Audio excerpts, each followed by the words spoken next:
welcome back to my channel. Today we'll be talking about Learning to Love at Your Feet by Atono Matsuri.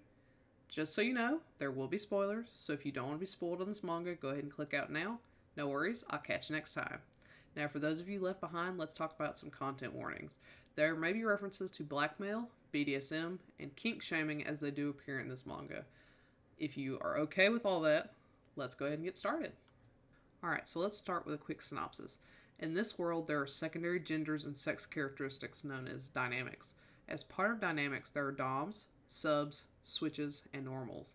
Doms are those who wish to control, praise, and punish. Subs are those who want to be controlled, earn praise, and be punished.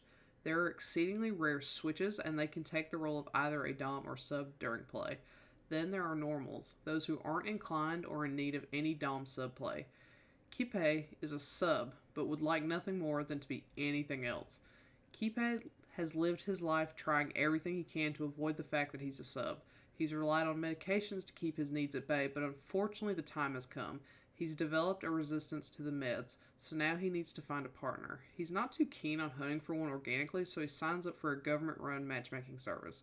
What are the odds that the person he's matched with is his co-worker, Sota? With his secondary sex exposed, Kippei agrees to establish a partnership with Sota in exchange for his discretion. Over time, Kippei begins to learn the joys of being a sub, but as he grows closer to Sota, he wonders if Sota sees him only as a sub or as something more. Alright, so let me go ahead and get out of the way. This is super cute. I love the artwork. It's pretty and super consistent. I don't care for all the character designs though. Unfortunately, our leading man Kippei's hairstyle is grating at times.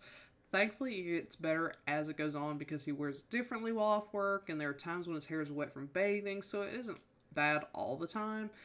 Plus, his dom Sota is really cute. I was actually a little disappointed by how much of a cinnamon roll Sota looks since he is a dom, but then in the last chapter he lets loose his dom tendencies and his facial expression changes to match. Super hot. Regardless, the artwork is solid, so if you care heavily about that, then never fear this is one for you. So Sota is the real hero in all this. He's so sweet and gentle with Kippei, even when Kippei is less than kind or forthcoming.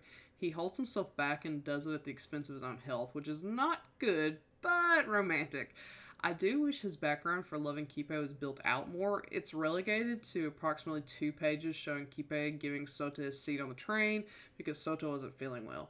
It just feels a bit superficial. Having a more meaningful reason would have in turn made the relationship more meaningful, but this is still so fluffy, sexy, and sweet that I'm not bothered by a bit of superficial background. It's worth noting that Sota does blackmail Kippei a bit, which I hate because it's the one smudge on an otherwise perfect dom top, but I do want to note it's because it'd be disingenuous otherwise. Something else that I love is the excellent representation of healthy BDSM and dom-sub relationships. Shout out to Alien My Wardrobe for doing the same. If you haven't read that manhwa, you definitely should. It's a great one. There will be a review forthcoming, never fear. Sota is really patient with Kippei and actually explores parts of BDSM that aren't sexual in nature, which is a really nice angle I've yet to see explored. Of course, this ultimately leads to sex, which is as sexy and fun as one would expect with all the soft and consensual romance that builds up beforehand. But we wouldn't have that without the trust built up between Sota and Kippei through the platonic play. It helped me see and explore a whole new kind of BDSM play I had never been exposed to before. Love, love, love. Finally, I just have to say how in love I am with the Dom-Sub universe concept. As someone who's a big fan of a megaverse, this is right up my alley. I've read a few different works in this universe, and while most have been really fun and interesting, this is the best beginner-friendly, introductory work I've read thus far.